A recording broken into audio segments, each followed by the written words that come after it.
Welcome to the Battlefield Show. I'm your host, Sage Goodwin, and as always, I am joined by Sammy Boy. What is going on, guys? Lots of juicy topics to talk about today, so I'm very keen to get stuck into it. So much juiciness. I don't know if I'm ready. But today we're talking about the new short film Exodus that was revealed later today and some of the leaks that have been coming out of the playtest. And we want to talk about kind of the strange situation that we're in on that front. So let's jump right into things. So I think we should start off with the short film. OMG, man. Battlefield 4? What? It was crazy, dude.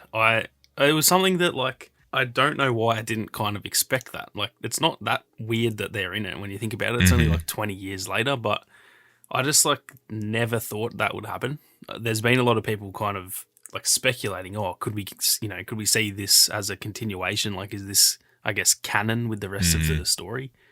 And I just kind of thought, I don't know, it's 20 years in the future. I'm not really expecting it. And then, yeah, that happened. So I loved it, man. I thought it was amazing. It's such a good tie-in. I did not expect that to be a part of Battlefield at all, really. Like you said, though, I don't know why I didn't think that. It's definitely something that could have been a thing. We just weren't thinking about it. Out of the picture. But yeah, it was just, I feel like we're kind of not the only ones thinking that. It's now that it's happened, it's oh, okay, yeah, this makes sense. But before it happened, I had literally never thought about it. I never thought it was going to happen. Yeah, we've seen such a lack of, maybe it was the lack of Battlefield 4 content in the game that we're okay, maybe they're just saving that for a future thing. But I don't know, man. It was so crazy. I was so hyped to see those characters. Yeah, it was really well done, I thought.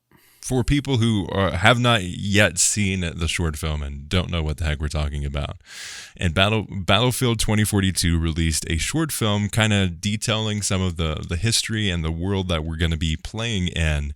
And it's them showing some investment into, while we may not get a campaign, we are getting these stories, these vignettes around, and this time it was a new specialist of the game, from Battlefield 4.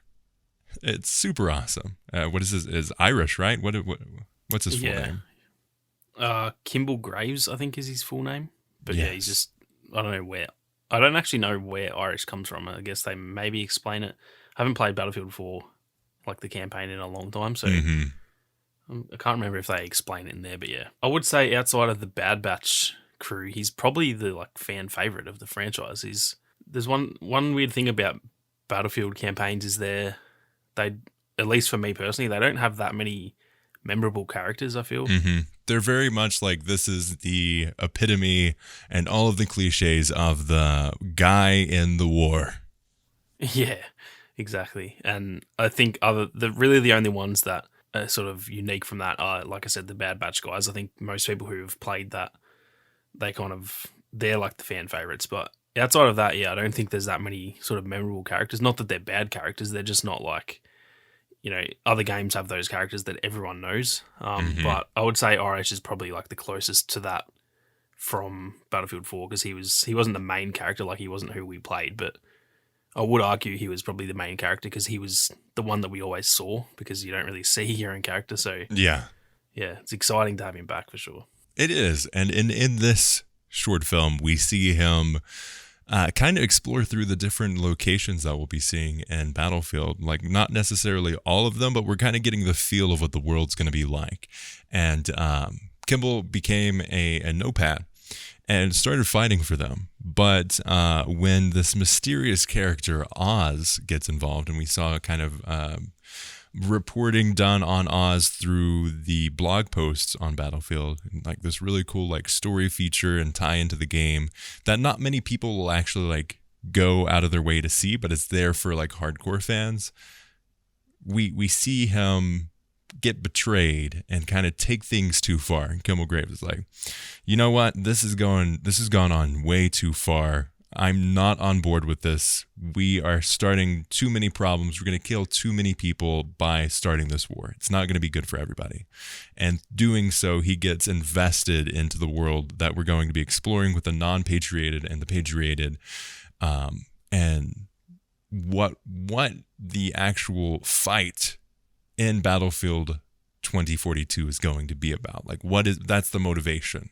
Yeah, I thought it was like really well set up, because the one thing that I've had not an issue with, but like I guess a query about with the whole NOPAT thing is that you kind of felt like they should be one team. Like they are they've been cast aside, and you feel like they should be banding together, all of them. And so the fact that like there's some that are going with the Americans and some that are going with the Russians, it kind of didn't make sense to me. I was kind of like, why are these people fighting each other? Like there's people from the UK who are fighting on each side of it, and it was just kind of weird. Yeah. But I think this set it up perfectly that they kind of were all on a team at the start, and then this sort of thing that happened in Exodus was really like what made them tear apart. And now it actually makes sense why there's like almost two factions of NOPATs that are kind of going at each other with Russia and America. So I thought it was really like a really subtle way of setting up the story, because we kind of already knew roughly the story, but this just added a bit of depth to it that I thought was it was really, I don't know about necessary, but I thought it really added to it. Yeah, and it was so beautifully done too. Like the shots in that short film were so well done. It seriously looked real at some points. Mm-hmm. Yeah, when they did the wide shots of like the locations, like that's a real location. Like it looked real. Yeah, I would love to see some like behind the scenes content from them. That'd be amazing. Yes, I would love to see kind of like Ben Walk and the narrative team in a room together, like talking about what direction they want to put forward with the game. Like, I would love to see that. Also, I don't know if we've discussed this, but I posted a short about this. I noticed something in the Battlefield 2042 teaser for this trailer, and it was like the code that they used for this specific mission was AB008117, which looks like A Boob 117.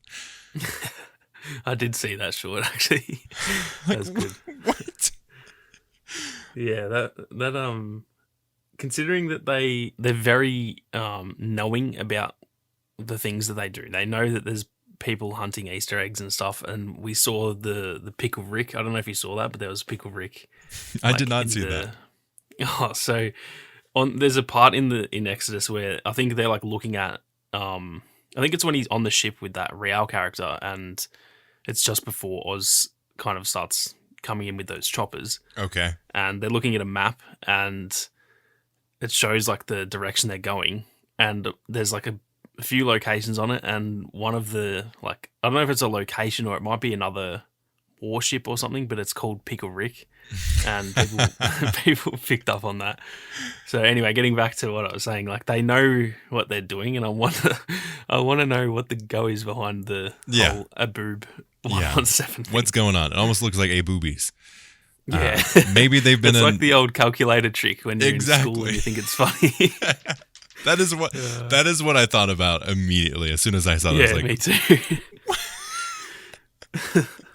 I don't understand it, man. Maybe they just spent too much time in isolation and lockdown. Yeah, they've lost the plot, I think. Yeah, like it took me out of the world for a second. It's like, whoa wait, what? But anyway, I on this topic, like we talked a little bit about the short film and its tie into the game.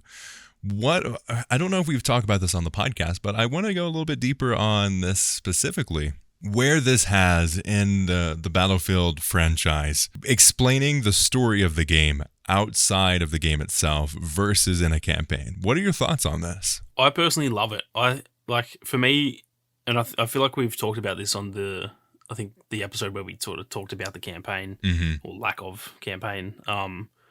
I do like the campaigns, but I don't buy the game for that. And in a way, I almost I kind of feel like obligated to play it because it's like I've bought the game and I do, I like the story, so I want to play it, but it almost takes away from my multiplayer time. Like I just want to get stuck in and play multiplayer. Yeah. So getting this in the lead up and getting to just sit back and watch a short film on it is amazing. I absolutely love it. I hope that they do, like when we get a new specialist, I hope that they have, maybe not to that extent because that obviously would have taken so long to make, but the trailers like what Apex do where they introduce the character and it's like a story behind it. Yeah. I honestly think I prefer that. Like I just want to see, I just want to get the story. If I want to play the game, I'll play multiplayer and I'll get my gameplay from that.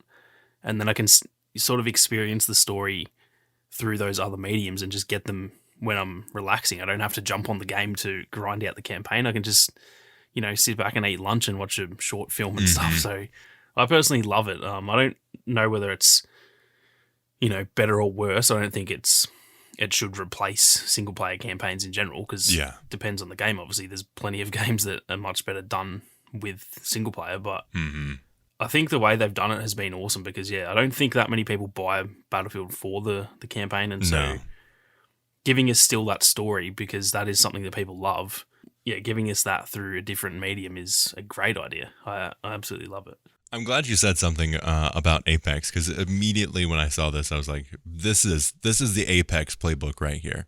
They have been taking a lot of cues from Apex recently, and I think justifiably so. I mean, they came out in one of the investor call meetings that Apex brought in $2 billion. That's with a B, billion. That's crazy, dude. Over 2 years. So that's mental. For a free game. A free game. Let's just let that sink in real quick. A free game brought in $2 billion over 2 years. That is just wild. When you actually sit down and think about that, the fact that also they launched that game with no promotion, trailer. No marketing. Dropped. They were just like, oh, by the way, here's a new game on the day. Like, download it now. It's literally out as we're announcing this. The fact that has happened and there's no guarantee, like they could have dropped that game and it could have literally no one could have downloaded it. Like there's no guarantee of any income. And even if people download it, there's no guarantee that they like it and then they're going to buy battle passes and stuff. So it's a pretty ballsy play to drop a free game like that. And the fact that it's paid off in the way that it has, like, yeah, they definitely should be taking notes of that game and not just DICE and EA, but everyone should be taking notes of that because that is, that's mental. $2 billion from a free game. That's just wild. It's crazy. And like you said, I too would love to see a level of, not necessarily maybe to this point, but something along the lines where we see a story video, whether it's just sketch where it suits the character or what have you. I'd love to see a character story around each of the specialists that we have. I think, or maybe not even just a specialist, maybe it's just the season, because we're getting the season. Maybe at the first of each season we get the drop, because they aren't coming out as regularly as something like Apex is. Like they're spreading it out quite a bit. So I think they could say, hey, this is the new specialists that we're going to have in this game, and this is how they fit into the broader story that Battlefield 2042 wants to tell. And this is them in the location. This is them broadening the world. If they add new maps, it's set on the new map. Like, I think there's a lot to tie into that. And also, if it's per season, it gives them a little more time to get that level of polish that we saw in this one. Yeah, and I think that really, like, not just the characters, but like you said, the maps and stuff, that's such a great way of giving a reason for that map. Like, when they add a new map, they can show, like, a little trailer where the new specialist, like, he meets up with Irish and they go and he says, like, oh, there's a threat in this country and we need to go and, there's a mission that we need to do. And then we go and we see the new map and we see the new country and stuff like that. And I think that's a great way of, like, taking something that I don't think needs a story. I don't need the story for each map, to be honest. But it adds so much to it that when you actually play on it and you see the parts from the trailers and stuff, it makes it so much more, not even just immersive, but it kind of makes you, like, more attached to it, I guess. Like, it makes it, like, you feel involved in the story rather than just like, here's a map on in a random city that we just don't care about and stuff. So yeah, like you said, not just the specialists, but the maps and even like weapons and stuff. I think it's an awesome way of doing it. I think there's a lot to see here. And I think they're dedicated to showing more of it as we continue on down the path of telling the story of Battlefield 2042.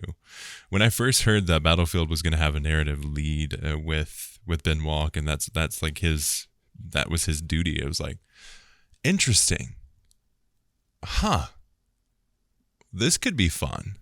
And it is definitely fun. I think we're going to see a lot more new ideas, and the lack of a campaign. While many people are going to be sad about it, this game does not need it.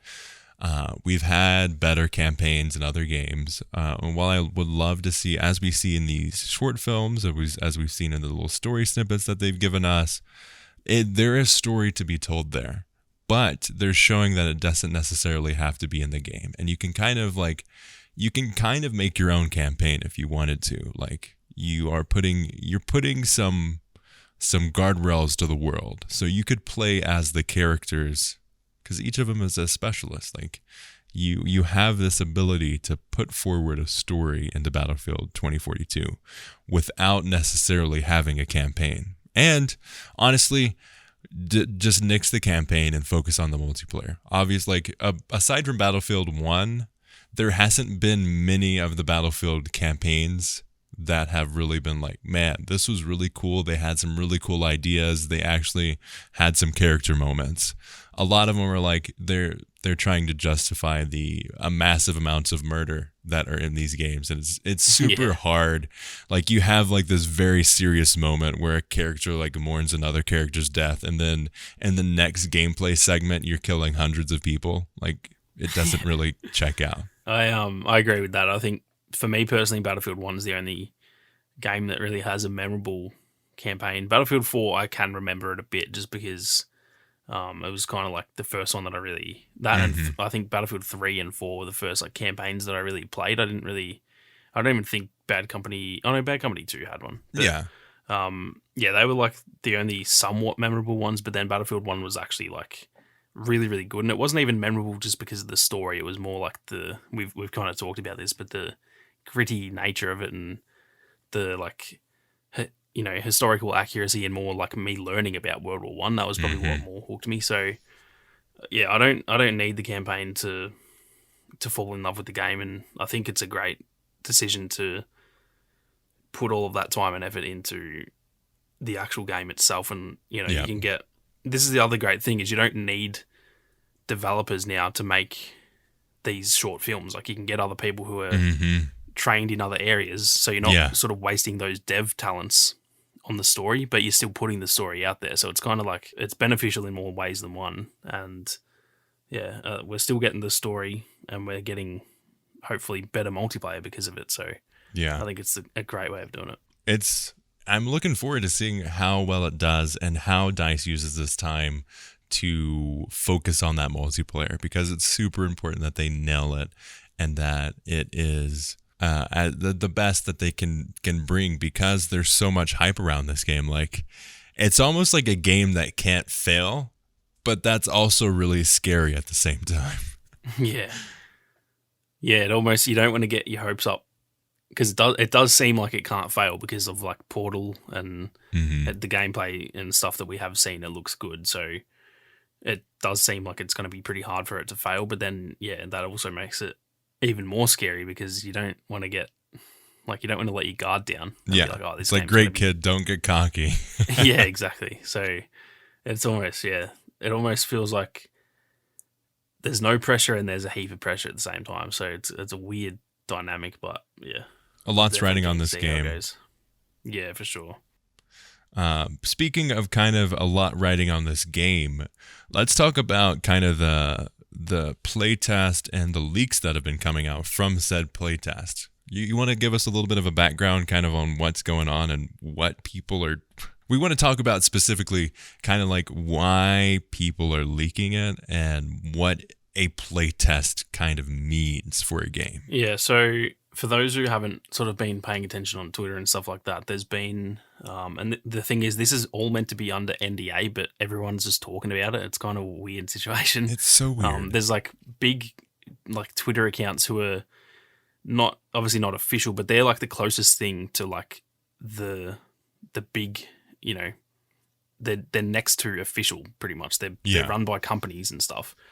And they're just talking about it like it's not under NDA, and they're literally saying in the tweets, like, this is under NDA. And then they've just talked about it, and it's like, what? Like, what? Do you understand what an NDA is? Mm-hmm.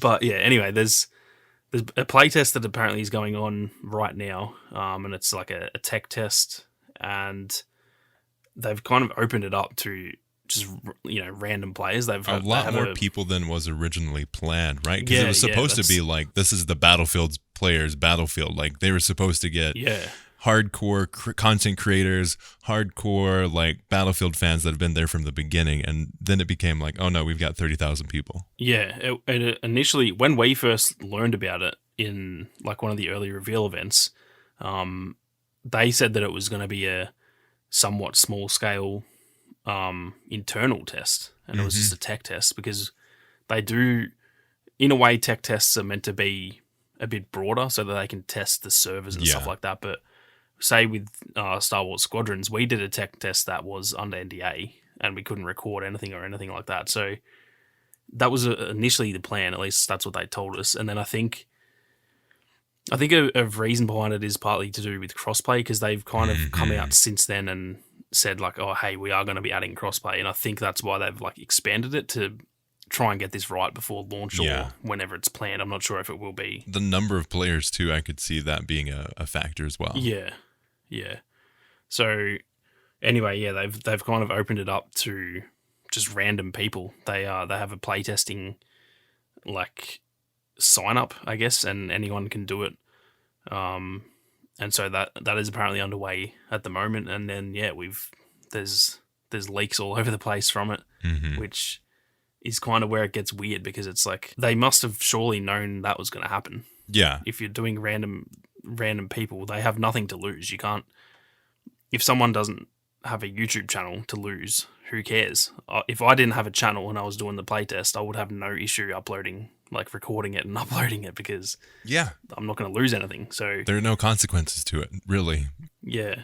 So I've seen a lot of debate on Twitter about it, mostly from content creators, and on one hand, it almost kind of sounds like they're a bit salty that they didn't get invited, which is fair enough. We all want to play the game, but then they also make a good point that like content creators have something to lose. Like they're trusted. They sign the NDA. If they break it, like their channel's getting deleted. So it's kind of a different thing, and it's kind of a touchy subject, because that does make sense. But then at the same time, it's not like it should just be content creators. So it's just a kind of weird situation right now, I guess.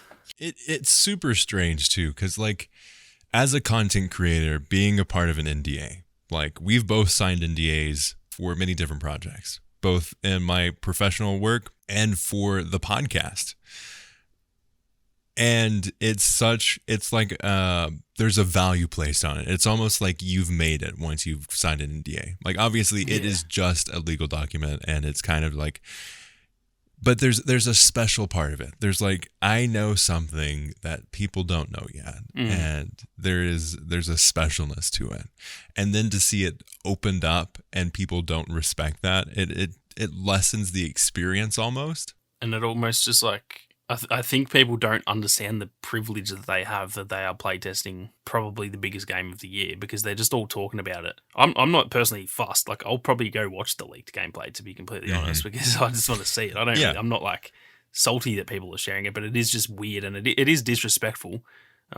Just because I'm not opposed to watching it doesn't mean I would do it if it was, if I got invited to it. So it's just a weird situation where it also confuses me on EA's end. Like, are they doing this knowing that this is almost marketing for free? I was going to say that, because they had to have known this was going to happen. There's 0% chance this wasn't going to get leaked. People have been tweeting like, "Oh, the playtest starts tomorrow. Can't wait to see the leaks." Like they know this was going to happen. Yeah. And yeah, it's just weird. Either EA are incredibly naive, or this is just part of their marketing, which is probably a good strategy, really. Yeah. But it's just weird that we've seen what Halo did literally last week. They had a tech test that was just everyone could stream it. So that's, in my opinion, that's better marketing. Like everyone, it's not against the rules to do that. Yeah, so like you don't have to have a private one all the time. Yeah. So it's just kind of weird that, maybe it's because it's like kind of taboo that people are going to leak it that makes it more exciting. I'm not really sure, but they must have known this was going to happen, surely. I love that you mentioned Halo, because that did not even cross my mind, but it is such a fantastic point. Like, it's true. Like, you look at Halo, they have an open play test where it's a tech test. They say, there's bugs. We know there's going to be bugs. They even have a page that says, these are the list of the known bugs. This is a test of the servers. This is an earlier build. We know these things are there. We're going to fix them. It's just a weird contrast, isn't it? Like, it's either you do a private tech test and you want to keep it private because you don't want the buggy gameplay being out there and stuff early. Like that. Yeah. So that's like one, and that's understandable. I think private playtests are completely understandable. Or then you do a Halo and just say, like, just make it clear this is not the finished product, but we want you guys to see the game. We want to show how it's going, and it will get that's why they're doing it, so that we can find these bugs and then they can sort of report them and start to fix them. But then EA's just kind of gone in the middle where it's technically under NDA, but it's still going to get shown heaps, and it's just like I don't really understand it, to be honest. It's just a weird way of doing it. Yeah, you can't open the floodgates and not expect the city to go downhill and just get wiped away. Yeah. It's a weird situation. And I too have like noticed kind of like you could see the level of, like you put it, saltiness that I didn't get picked to the playtest. I got sick of it. I had to get off Twitter. Everyone was like, I've been playing forever and I didn't get an invite. And it's like, mate, it's a random playtest. Like, they're not, you're not being like shafted. It's just random. There's people who have probably never played Battlefield that are playing it, and that's the point. It's meant to be a broad spectrum of people. You're going to get casual experiences. You're going to have people who have played 10,000 hours, and then you kind of get a mix of it. So that was pretty frustrating to see. Yeah, and that's the whole point of a playtest. You want like the average player is going to notice things different than someone who's like immersed themselves. Like the people that have immersed themselves in Battlefield are going to notice like the actual like the fall distance of the bullets and how the guns don't fill quite properly, and then the more casual player is going to notice it and say, you know what, those trees don't look that great.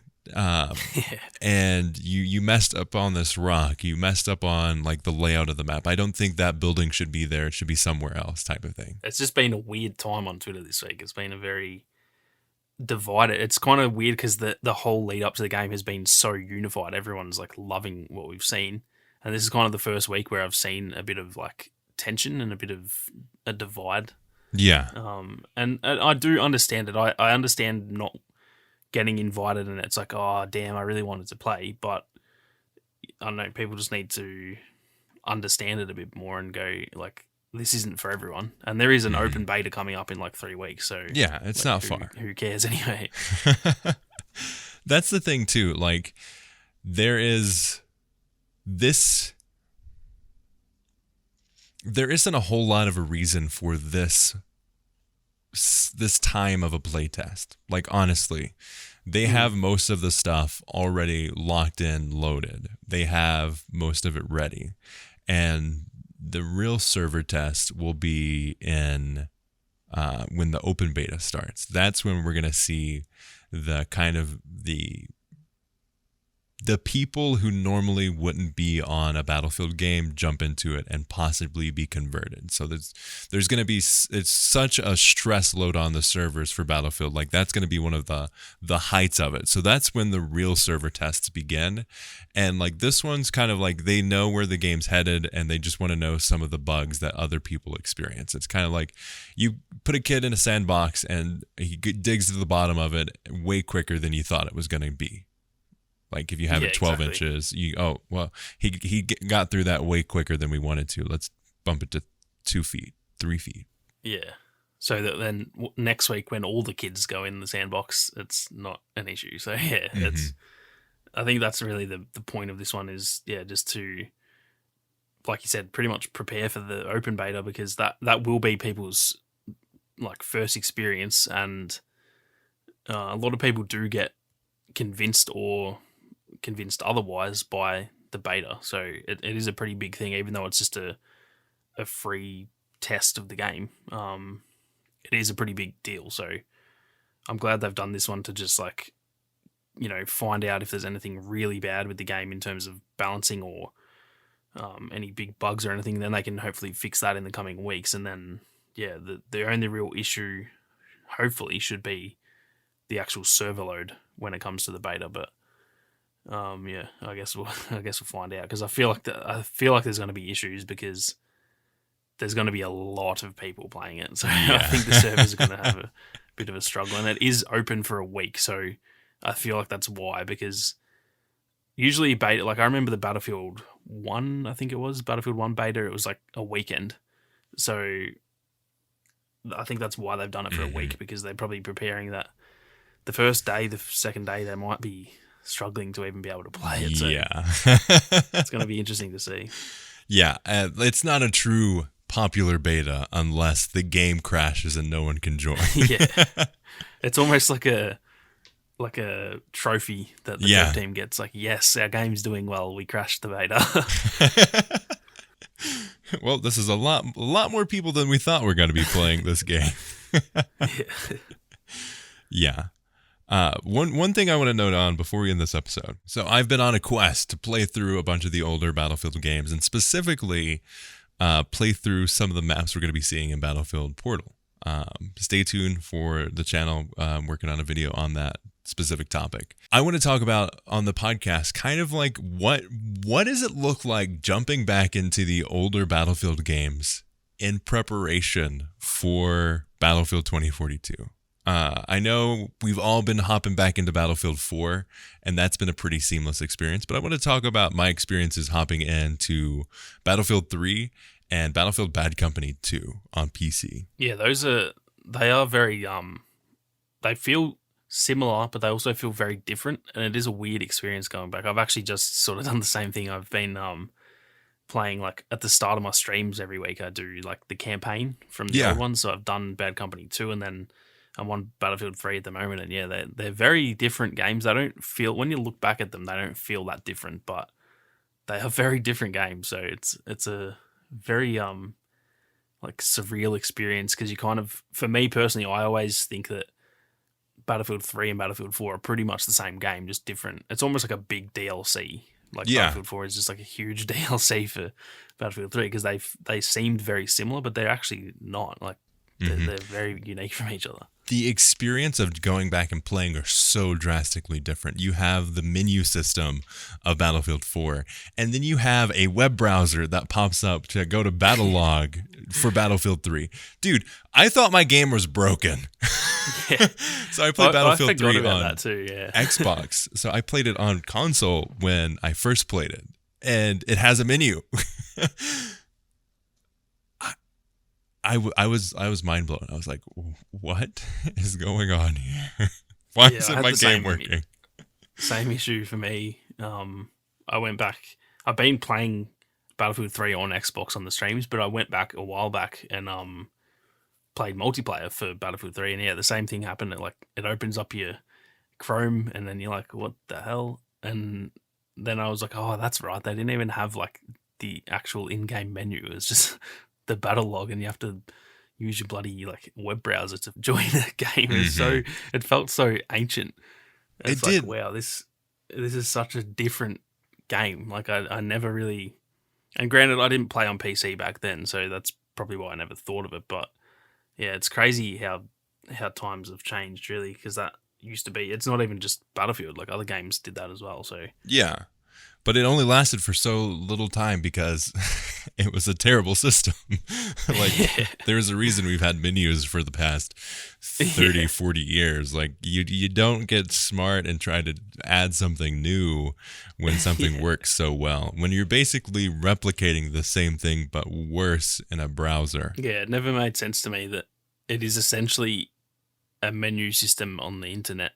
And it's like, well, why didn't you just put it in the game? Yeah. It's kind of weird. Guys. It's like, we're going to put this exact thing that you want in the game, but when you click it, you get taken to another application, and then you click on a server, and that takes you back into the game. And it's just like, what the hell? What were you thinking when you made this? Yeah. I don't know. It was a different time for sure. The servers it's kind of strange on PC playing Battlefield 3. I ended up, so I ran into some issues playing Battlefield Bad Company 2. Punkbuster, which is the anti-cheat software that they used for that game, just did not install an update on my game. So I literally could not play online. So I sadly was not able to. I think there is like an issue. I think like Punkbuster doesn't exist anymore. It doesn't. Like that.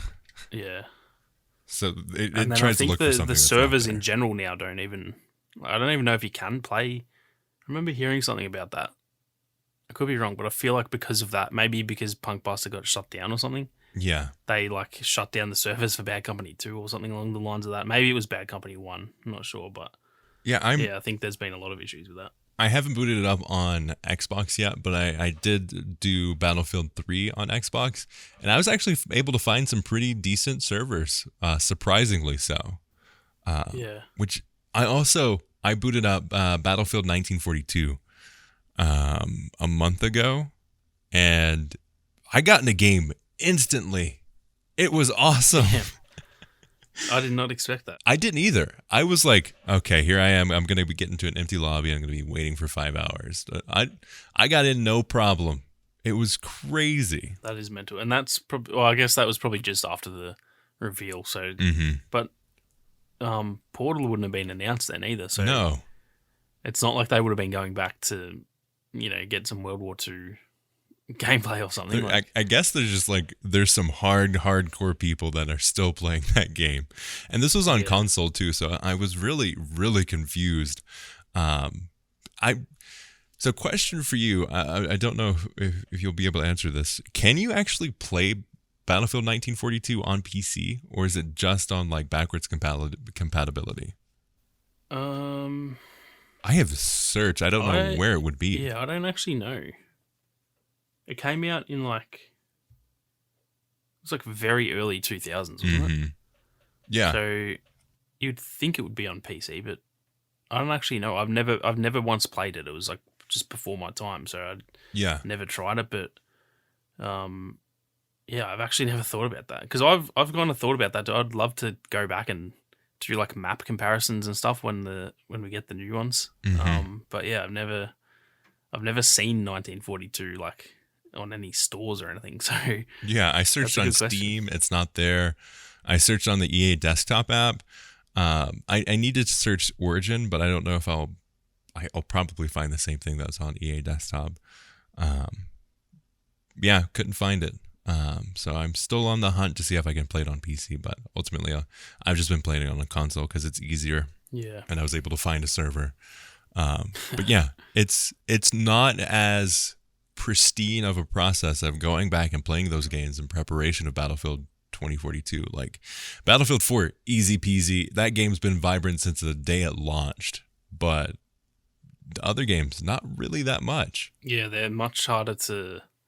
I kind of had that issue too. I kind of wanted to, in the lead up, go back and play all the multiplayers and, get an idea of what they felt like, because it's been so long since I played them. And yeah, they're actually harder to play than they are to not play. It's like easier to just go play Battlefield 4 because Battlefield 3 is just like, yeah, it's nearly, at least in Australia, it's probably much different here, but yeah, it's like impossible to find lobbies. So Dude, I tried. I could not find it. And then I got kicked because it was like, hey, you're the only person in this server. What are you doing here? It's like, I'm trying to find people to play with. Well, you can't, buddy. Get back out of here. So I got kicked by Punk Buster on Battlefield 3 as well. I guess I'm a punk, you know? It took playing those other old games to find this out. yeah. Yeah, so if people listening to this have recommendations on going back and playing those older games, if console is the best way to play it, let us know. Or if you found a really good way to play it on PC, I think I would definitely appreciate it, and I think Sammy would as well. Because it's so fun going back and playing those old games and seeing how much the game has changed and improved. Yeah, it's awesome too, especially like with how different and like more expansive 2042 is going to be. It's like kind of something that I want to do is go back and experience how, like, not to say those games are bad, but compared to now, like how bad those games are and how much it's grown since then. Because you kind of take it for granted. I think like the nostalgia takes over, and you think like, when I think of Battlefield 3, I just think of this epic, huge game, but it wasn't that big. I'm pretty sure there was only. Was there even 32 players? I don't think it was. I think it was 24 players. Oh, so it's I don't even remember. Yeah, it's crazy how they've evolved in the last few years, and like I think our nostalgia kind of gets in the way, and you don't realize how drastically different they are. Yeah, it's like going back and playing games, that you played as a kid. Like, you imagine the graphics to be so awesome. Yeah, you go back and it's like, okay, I was playing a potato. I had that issue with Bad Company too, actually. I always pictured that. I think because of the destruction, I always pictured it as like no different than Battlefield 4 and stuff. And man, is it very much not the case. So what's been your experience and takeaway going back and playing through the old campaigns? Pretty much just what we've been saying. Like they're so much different than I remember them. They're so like... And again, not to like disrespect the games, because for their time they were amazing. But like compared to now that we've had other games, they are so like janky, and like the movement sucks, and the recoil is just so weird. It's just such an odd sort of experience to go back and play those games that in my head they're perfect. And when you play them now, it's like, wow, this is like, you'd nearly say that they're bad games now because of how, you know, if you compare them to a new game. So it's been weird. It's been good fun. I've really enjoyed them. But it's just been, it's kind of like tested my sense of reality, because I'm like, I thought this game was really good graphics and it's really not. So it's making me wonder if I've lost the plot or something. Yeah, I've been considering going back and playing the older campaigns as well. I went back relatively recently to play Battlefield 4's campaign. And it held up pretty well. Like, mechanics wise, it feels exactly like the multiplayer, which I appreciate. Because some games, like, you'll have the campaign and the multiplayer, and they'll be like completely different. Like Battlefront 2. Like, you can't roll. I was just gonna say, looking at you, Battlefront 2. Yeah. It makes me so mad, man. When it's crazy. Like, what happened, guys? Like, why can't you roll? It's like, and you never actually, that's kind of the exact thing that we were saying about how different they feel, because I never realized that in Battlefront 2, because I played the campaign when it came out, or I played the beta, so technically I played the multiplayer first, but I played the campaign, like I smashed that out before I really touched multiplayer. And so I never realized, like, I never was rolling around in multiplayer and then realized you can't do that. So when I've gone back, I remember I did a stream like sometime last year where I streamed through the campaign of Battlefront, and it's like, I never realized you couldn't do that, and it was kind of mind-blowing. And I think there was other, it wasn't just the rolling, there was like other elements of it that were... Yeah, the weapons were a little bit different, and then there was another thing with the gameplay that was different as well. Yeah, I can't remember what it was, but it was like, was it... Maybe you could have 2 weapons and you could switch weapons or something. I can't remember, but Mm, yeah, there was something else in there that was like, wow, this is not how it was in multiplayer. yeah. And it's just It's something kind like of when you play baffling to see that. Battlefront 2, it's ingrained in you and you won't notice it Yeah. until you don't have it. Yeah, exactly. It's like, wait a second, there's a disturbance in the force. But yeah, overall, it's a fun time. I don't know if I would recommend people going back and playing anything past Battlefield 4 unless you only play it for a slight experience and to kind of remind yourself of the past. Like, it's fun, but maybe watch some old gameplay videos or like a walkthrough of the time. Yeah, that's probably what I would say as well. It's like Battlefield 4 is as far as I would go in terms of constantly playing it. Like, perfect example is, like I said, I went back and played Battlefield 3 and like I don't know if I will again just because it is a little bit older, and I've kind of had that experience now and I can remember what it was like, and now if you're playing it for the actual love of that game, maybe it's different, but if you're just trying to find a new Battlefield to play, you're probably not best suited to go back to those really old ones. Look somewhere else. While those games were tentpole at the time, and they definitely innovated and they pushed forward the genre of first-person shooters, that doesn't necessarily mean they hold up to the time frame that we're in now. Some games do. Some games you can go back to and play and be like, man, this is great. Like the original Battlefronts, I can still go back to and have hours and hours of fun. Or there's many others too that I'll go back to. The Lego games, I will go back through and play those no matter what the genre is. Star Wars or Batman, like Indiana Jones, like I'll go back and play through those games. But multiplayers are in this weird state of mind. Like if you want to go back and enjoy them, the whole thing was tied to people also being on there, and as soon as time goes by, like you don't have that anymore. Yeah, exactly. It's kind of sad because, I would love to, go and play those old games all the time. But, it's just impossible pretty much. Mm-hmm. But with that, thank you all so much for listening to this episode of The Battlefield Show. We appreciate all of you so much, and we're so pumped to be going deeper into the world of Battlefield with all of you joining us on the ride as we prep for Battlefield 2042, and it gets closer and closer. The beta is coming up super fast. If you are trying to stay away from leaks, maybe stay away from online. But they're out there. Just keep in mind, it is very early. There's going to be lots of problems that are going to be visualized in those leaks. So if you're like, man, that looks terrible, it'll probably be fixed. So keep that in mind. But yes, thank you all so much. If you would do so, please consider leaving us a review. We would greatly, greatly appreciate it. It helps the show grow a ton, and it gets us your feedback. So we would definitely appreciate it. And please do subscribe or follow in your podcast app of choice. It's completely free, and it helps you stay up to date to the new episodes of the podcast. We'd like to thank you all for listening, and thank Ethan Clark for our awesome, awesome thumbnail. As always, we'll see you on the battlefield.